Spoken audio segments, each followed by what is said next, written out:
Students, Hindi भाषा और साहित्य से जुड़ी हुई हमारी इस कक्षा में एक बार फिर से आप सभी का स्वागत है। तो चलिए बिना ज़्यादा समय गवाए हमारी जो कविता चल रही थी हरिवंश राय बच्चन की कविता आत्म परिचय, उसके शेष अंतिम 5 जो पद हैं उसकी व्याख्या एक बार शुरू करते हैं। आप सभी अपने हाथ में टेक्स्ट बुक ले लें और एक पेंसिल ले लें, एक रजिस्टर ले लें और जैसा मैंने आपसे कहा था आवश्यकता अनुसार जहाँ भी आपको कुछ बात नोट डाउन करने लायक लगे उसको आप नोट डाउन करें। तो पहले 5 पदों की व्याख्या हमने पढ़ी थी, उसमें ज़रूर आपने कुछ बातों को सिंप्लीफाई किया होगा, कुछ ऐसी बातें जिसको इस कविता में थ्रू आउट सभी पदों में लेते हुए चलता है कवि अपने साथ में। तो कहीं ना कहीं अपना परिचय दे रहा है और अपना परिचय देने के साथ साथ इस संसार के लोगों का भी वो परिचय दे रहा है। इस संसार का चरित्र जो है वो भी कवि के चरित्र के साथ साथ इस पूरी कविता में चल रहा है और उन दोनों के बीच में उनकी सोच में जो मूलभूत अंतर है उस अंतर को इस पूरी कविता में कवि दिखाता है। तो आगे कवि क्या कहता है ये आप देखें। कर यत्न मिटे सब सत्य किसी ने जाना, नादान वही है हाय जहाँ पर दाना। कर यत्न मिटे सब सत्य किसी ने जाना, नादान वही है हाय जहाँ पर दाना। है मूढ़ न क्या जग जो इस पर भी सीखे, मैं सीख रहा हूँ सीखा ज्ञान भुलाना। तो कवि यहाँ एक बात स्पष्ट करना चाहता है कि सांसारिक जीवन का सत्य आखिर है क्या, इसका पता लगाना बड़ा मुश्किल है। जीवन के सत्य का अर्थात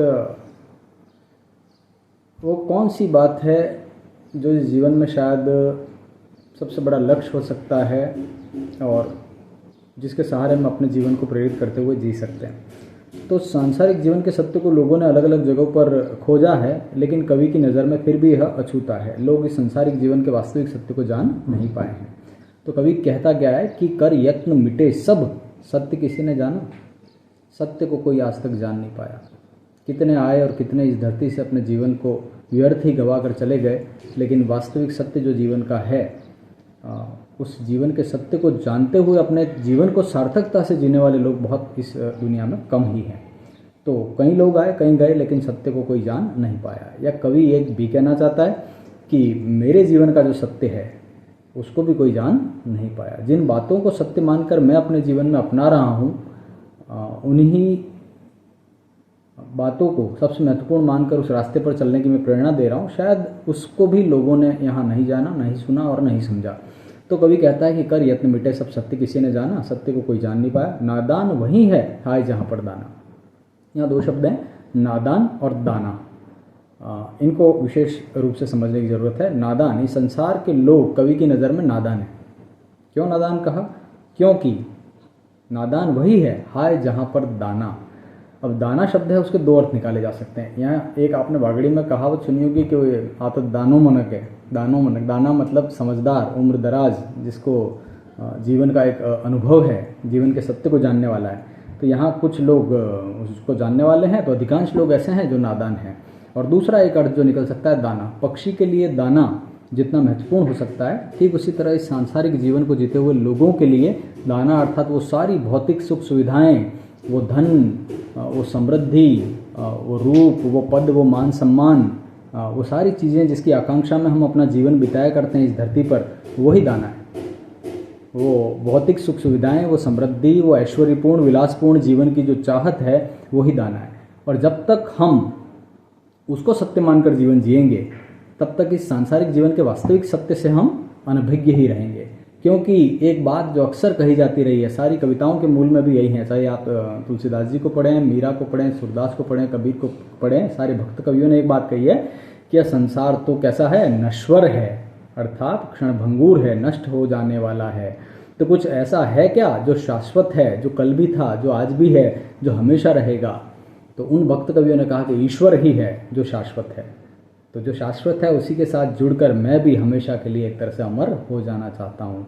लेकिन संसार के लोग कवि की नज़र में मूर्ख ही हैं, जो सांसारिक सुखों में और भौतिकता में, विलास में सांसारिक जीवन के सत्य को देखते हैं, जो कि सही नहीं है। इसलिए कवि कहता है, बड़ी गहरी बात है इस एक पद की व्याख्या करने में। मेरी नज़र में ये इस आत्मपरिचय कविता का सबसे महत्वपूर्ण पद है और जिसकी व्याख्या करने के लिए और थोड़ा विशेष गहराई में जाना पड़ता है, अलग अलग एंगल से इसको देखना पड़ता है, सोचना पड़ता है, इसके बारे में समझना पड़ता है। तो यहाँ थोड़ा समय भी ज़्यादा लग रहा है। तो कवि कहता है कि कर यत्न मिटे सब सत्य किसी ने जाना, नादान वही है हाय जहाँ पर दाना। तो मेरे ख्याल में आप अब तक समझ गए होंगे। फिर आगे कवि कहता है फिर मूढ़ न क्या जग जो इस पर भी सीखे, मैं सीख रहा हूँ सीखा ज्ञान फूला। इस संसार के लोग मूढ़ नहीं है क्या, मूर्ख नहीं है क्या, है मूढ़ न क्या जग जो इस पर भी सीखे। अब तक जो इस संसार में लोगों ने सीखा वो यहाँ किसी काम का नहीं, उस सीखने का कोई मतलब नहीं रहा। लेकिन फिर भी लोग ये कहते हैं कि अरे तुम कुछ नहीं जानते, तुम्हें और सीखने की ज़रूरत है। तो मैं कहता हूँ, कवि ये कहता है कि मुझे और सीखने की ज़रूरत नहीं है। इस संसार का सिखाया हुआ जो ज्ञान है उसी से कहीं ना कहीं मेरी तो एक तरह से बुद्धि भ्रष्ट हो गई, ऐसा मुझे लगता है। मैं संसार के उस बने बनाए रास्ते पर चलना नहीं चाहता। संसार के लोग जिन बातों को सत्य मानकर उसे अपने जीवन में अपना रहे हैं, मैं उस पर चलना नहीं चाहता। मैं तो स्वयं अपना मार्ग बनाता हूँ। इसलिए कवि क्या कहता है, मैं सीख रहा हूँ सीखा ज्ञान भुलाना। जो झूठा ज्ञान मैंने संसार में रहते हुए अर्जित कर लिया है, मैं जब तक उसे नहीं भुलाऊंगा तब तक इस जीवन को जीने का एक सच्चा मार्ग जो है या जीवन का जो सत्य है उससे मैं रूबरू नहीं हो सकूंगा। इसलिए मैं पहले उन सारी बातों को भूल जाना चाहता हूँ जो इस संसार में रहते हुए मुझे सिखाई गई हैं। बड़ी खूबसूरत बात कही है। आगे कवि और कहता है मैं और जग और। वही एक बात कंटिन्यू हो रही है। आप अगर बहुत ध्यान से अगर देखें इसके पदों को आप समझें तो बच्चन जो है वो अपने और संसार के लोगों के बीच में जो अंतर है मूलभूत, उसी को लेकर लगातार हर पद में बात करते हैं। वो कहते हैं मैं और जग और, कहाँ का नाता, मैं बना बना कितने जग रोज मिटाता, जग जिस पृथ्वी पर जोड़ा करता वैभव, मैं प्रतिपग से उस पृथ्वी को ठुकराता। पहली पंक्ति में 3 बार और शब्द का इस्तेमाल हुआ है। काव्य की किसी पंक्ति में किसी शब्द का इस्तेमाल 2 या 2 से अधिक बार हो और उसका अर्थ हमेशा अलग अलग हो तो वहां पर यमक अलंकार होता है। तो यहाँ पहला और कवि स्वयं अपने लिए प्रयुक्त कर रहा है। दूसरी बार जब और आता है तो वो कनेक्टिव है, 2 अलग अलग शब्दों को जोड़ने वाला है, जैसे राम और श्याम। और तीसरा जो और है वो है प्रयुक्त हुआ है संसार के लिए। तो कवि कहता है मैं और जग और, कहाँ का नाता, मैं कुछ अलग तरह का व्यक्ति हूं और इस संसार के जो लोग हैं वो अलग हैं, उनकी प्रेरणा अलग है, उनकी सोच अलग है, सही और गलत को मानने का उनका तरीका अलग है और मेरा अलग है। इसलिए संसार के लोगों में और मुझ में बहुत अंतर है। अब मैं कौन, कवि अपने आप को क्या मानता है, और जितना हमने इस कविता में कवि के बारे में जाना है तो हम कह सकते हैं कि कवि की नज़र में प्रेम का बड़ा महत्व है। वो प्रेम में जीवन जीना चाहता है, वो प्रेम देना चाहता है, इस संसार के लोगों को प्रेम बांटना चाहता है, प्रेम पाना चाहता है, वो नए नए रिश्ते बनाना चाहता है। अपने अंदर जो भी संसार के कल्याण की कामना है हर तरीके से वो इस संसार को देना चाहता है। लेकिन देखता है कि लोग कैसे हैं इस संसार में, अपने स्वार्थ के लिए जीने वाले, अपना लाभ देखने वाले, रूप पद मान सम्मान धन ऐश्वर्य भौतिक सुख सुविधाओं के पीछे भागने वाले। तो तीसरा जो और है वो संसार के लिए प्रयुक्त हुआ है। तो कवि की नज़र में वो लोग अलग हैं और कवि कहता है कि मैं इस सांसारिक जीवन के सुखों के पीछे भागता नहीं, बल्कि तो मेरे लिए तो वो सारी भावनाएं जो हैं प्रेम दया तप त्याग आदि, वो भावनाएं मेरे लिए ज़्यादा महत्व रखती हैं। इसलिए कवि कहता है मैं और जग और, कहाँ का नाता, इस संसार के साथ मेरा कोई नाता नहीं है, नाता है फिर भी कोई नाता नहीं है। कवि एक तरह से कह रहा है कि मैं भीड़ में भी अकेला हूँ, भीड़ में तो हूँ तो लगता है सबको कि मैं उनके साथ हूँ, लेकिन मैं अकेला हूँ, मेरा अपना एक अलग मार्ग है। मैं और जग और, कहाँ का नाता, मैं बना बना कितने जग रोज मिटाता, मैं बना बना कितने जग रोज मिटाता। इसका क्या आशय हो सकता है, ये कवि एक अपनी कल्पना लोक में जीता है, जैसी दुनिया वो देखना चाहता है वैसी वो बनाता है, अपने गीतों के माध्यम से बनाता है, अपनी कविताओं के माध्यम से बनाता है। जब भी वो अपने प्रयासों में अपने आप को असफल होता हुआ देखता है, वो पुनः एक बार फिर से एक नई दुनिया बनाता है। मतलब वो बार बार साहित्य के माध्यम से वो अपनी सोच को, अपनी कल्पना का संसार जो है वो बनाता रहता है। एक सृजन कर्म जो है उसमें कवि लगातार लगा हुआ है। जग जिस पृथ्वी पर जोड़ा करता वैभव, मैं प्रतिपग से उस पृथ्वी को ठुकराता। संसार के लोग वैभव अर्थात भौतिक विलास में, सुख समृद्धि में लगातार, जैसे धन है तो धन कुछ मिल गया जीवन जीने लायक तो लोग संतुष्ट नहीं है, उस धन को और बढ़ाने के लिए लगे हुए हैं। इतना नहीं, 99 का चक्कर जिसको हम कहते हैं, 100 हो गए तो हम 200 के लिए पीछे भाग रहे हैं, 200 हो गए तो हम 400 करेंगे, 1000 करेंगे, लाख 2 लाख करोड़ 10 करोड़, लोग रुकने के लिए तैयार नहीं है। जैसे धन के पीछे भाग रहे हैं ठीक उसी तरह पद के पीछे भी भाग रहे हैं, मान सम्मान के पीछे भी भाग रहे हैं। तो इस संसार के लोगों की स्थिति बड़ी विचित्र है। संसार जो है वो लगातार संग्रह करने की प्रवृत्ति है और समृद्धि जो है उसके पीछे भागता है। जब जिस पृथ्वी पर जोड़ा करता है वैभव, संसार के लोग तो वैभव को जोड़ने के लिए, सुख समृद्धि को जोड़ने के लिए भागते रहते हैं, मैं प्रतिपग से उस पृथ्वी को ठुकराता। ऐसी सारी चीज़ें जो हैं, रूप है, पद है, यश है, वो सारा मान सम्मान है या दुनिया भर की जो दौलत है, उसे मैं अपने पैरों की ठोकर पे रखता हूँ, क्योंकि मेरे लिए ये सारी चीज़ें ज़्यादा महत्व की नहीं है, ये क्षणभंगुर चीज़ें हैं। इसके लिए मैं अपने जीवन को बर्बाद करना नहीं चाहता, और मैं ये भी जानता हूँ कि ये सत्य नहीं है। तो हम अक्सर कहते हैं, लोग अक्सर पुराने कहते हैं कि क्या साथ लेकर जाओगे, क्या लेकर आए थे और क्या लेकर जाओगे। कुछ लेकर आए भी नहीं थे और कुछ लेकर जाएंगे भी नहीं, लेकिन उस आने और उस जाने के बीच में जो जीवन हमको परमात्मा ने मिला है, उस जीवन को हमें सार्थक बनाना है। और वो सार्थक कैसे हो सकता है? कवि की नज़र में वो सार्थक हो सकता है प्रेम देकर, प्रेम लेकर, इस संसार के लोगों के प्रति अपनी सच्ची भावनाओं से अपने व्यक्तित्व के मानवीय पक्ष को उभारते हुए और दूसरों की सेवा करके, दूसरों के काम आकर ही शायद एक सार्थक जीवन जिया जा सकता है। तो कवि कहता है कि जिस पृथ्वी पर लोग धन, वैभव, यश के संग्रह में लगे हुए हैं, उसे तो मैं अपनी पैरों की ठोकर पे रखता हूँ, उसे मैं ज़्यादा महत्व कभी देता नहीं हूँ। जब जिस पृथ्वी पर जोड़ा करता वैभव, मैं प्रतिपग से उस पृथ्वी को ठुकराता। आगे कवि कहता है, मैं निज रोदन में राग लिए फिरता हूँ, शीतल वाणी में आग लिए फिरता हूँ, हो जिस पर भूपों के प्रासाद निछावर, मैं वह खंडहर का भाग लिए फिरता हूँ। अब यहाँ पर एक अलंकार है विरोधाभास अलंकार। विरोधाभास, विरोधाभास क्यों? क्योंकि यहाँ क्या बात कही है? निज रोदन में राग, रोदन में राग अर्थात रोने में भी राग है। रोना जहाँ दुख का प्रतीक है, लेकिन यहाँ कवि का रोना दुख का प्रतीक नहीं है। कवि कहता है कि मेरे रोने में राग है अर्थात प्रेम है। और दूसरी पंक्ति में कहता है शीतल वाणी में आग है। शीतल है वाणी लेकिन उसके अंदर आग है, मतलब ठंडे में गरम, आंसू में प्रेम की खुशी। ये विरोधाभास है, विरोधाभासी बातें लगती हैं। तो यहाँ पर विरोधाभास अलंकार की छटा देखी जा सकती है। तो आप देखें कवि इन पंक्तियों के माध्यम से कहना क्या चाहता है। कवि कहता है, मैं निज रोदन में राग लिए फिरता हूँ। यद्यपि मैं दुखी होता हूँ, रोता हूँ, लेकिन मेरे रोने में भी एक प्रकार का राग है। रोना कई वजह से हो सकता है।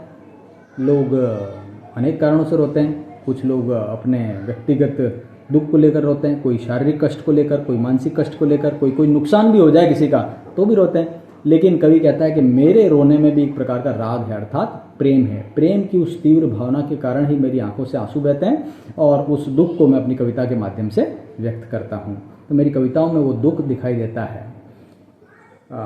शीतल वाणी में आग लिए फिरता हूँ। मेरी वाणी यद्यपि शीतल है, बहुत कोमल है, मैं बहुत शांत स्वभाव का भी हूँ, लेकिन फिर भी मेरी उस वाणी में, मेरी कविताओं में कहीं न कहीं वो प्रेम की आग जो है वो आग देखी जा सकती है। बिछड़न का जो दर्द है वो दर्द देखा जा सकता है मेरी कविताओं में। तो आगे कवि कहता है, हो जिस पर भूपों के प्रासाद निछावर। प्रासाद मतलब है महल और भूप मतलब है राजा। हो जिस पर भूपों के प्रासाद निछावर, मैं वह खंडहर का भाग लिए फिरता हूँ।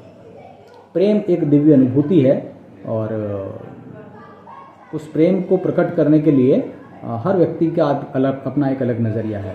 तो कवि जिस प्रेम के बड़े बड़े राजा जिस प्रेम के ऊपर अपनी सारी समृद्धि, यश, वैभव को लुटाते हैं, मेरे पास उस प्रेम को लुटाने के लिए है क्या? मेरे पास ज़्यादा कुछ नहीं है। मैं बहुत साधारण व्यक्ति हूँ और मैंने धन वैभव तो जोड़ा नहीं, धन का संग्रह तो किया नहीं। जो मैं जिससे प्रेम करता उसको बहुत कुछ दे देता।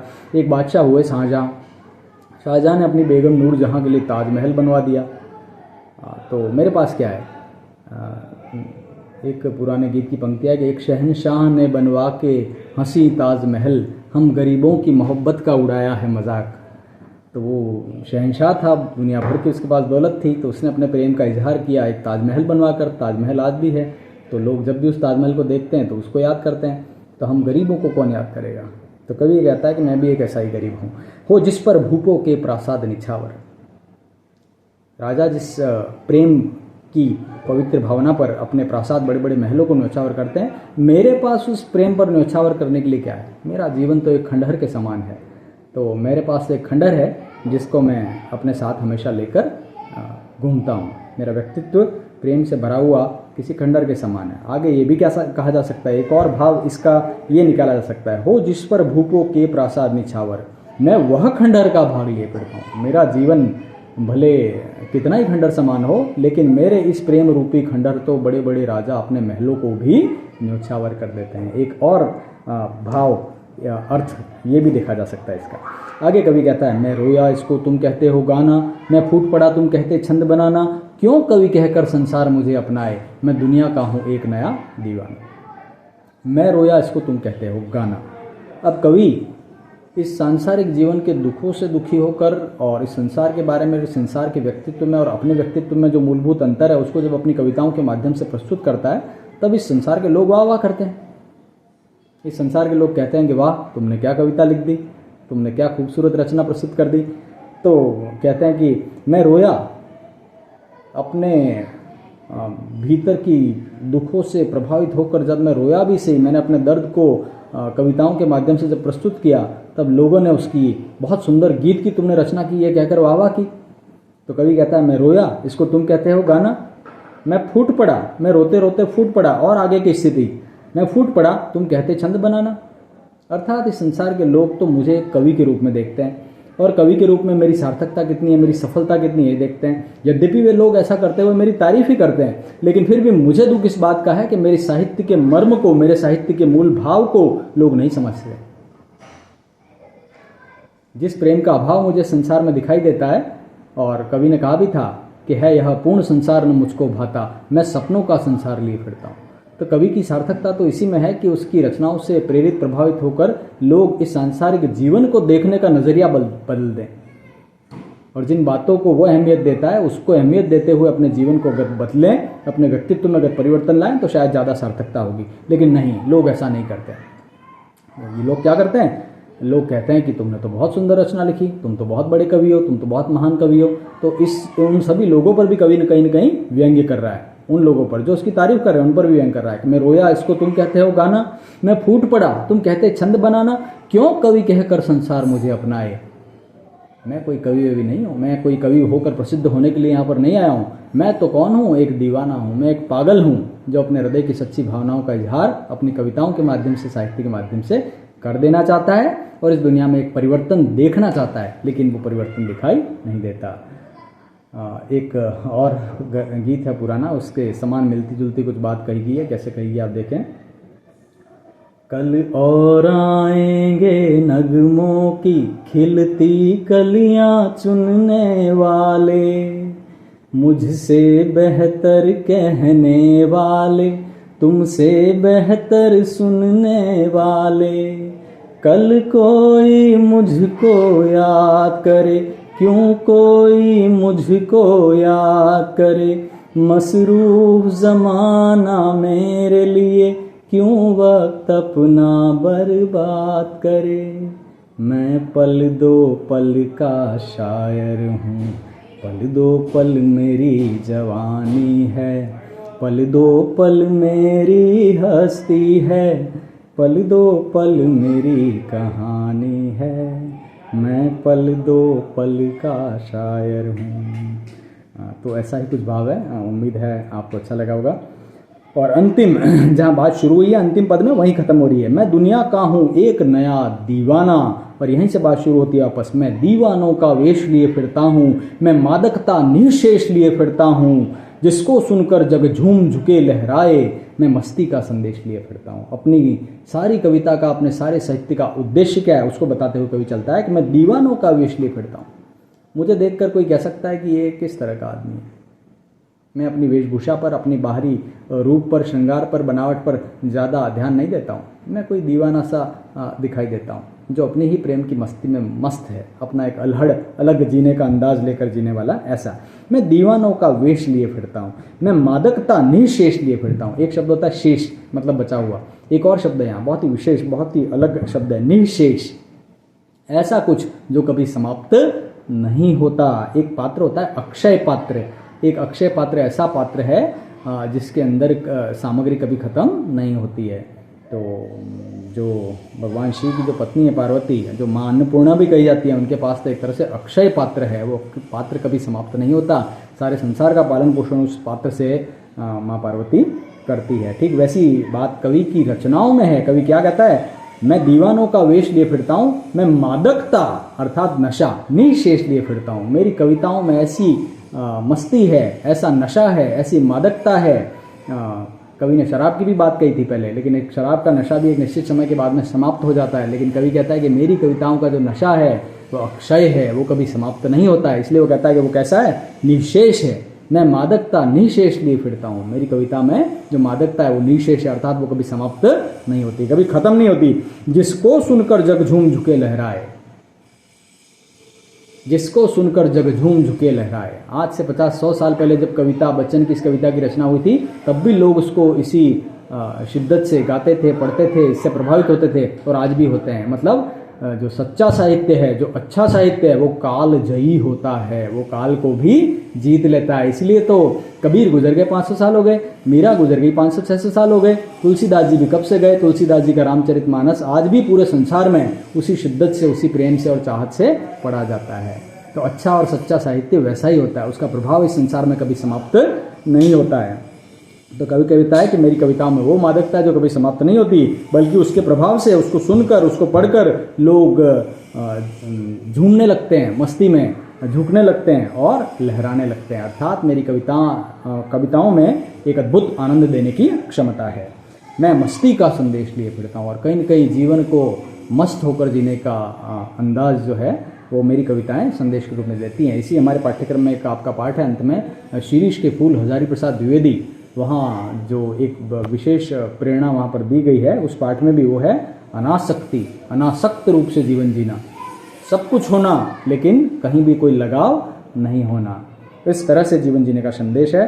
तो ये कविता की व्याख्या समाप्त हुई और उम्मीद है ये व्याख्या मैंने ठीक से कर पाया हूँ। आप इसको देखें, इसको बार बार इसका दोहरान करें, और कुछ महत्वपूर्ण जगहों पर मैंने कुछ छंद और अलंकारों के बारे में भी आपको इशारा देने की कोशिश की है। मेरी गुजारिश आपसे यही रहेगी कि इस कविता को आप बहुत अच्छे से पढ़ें।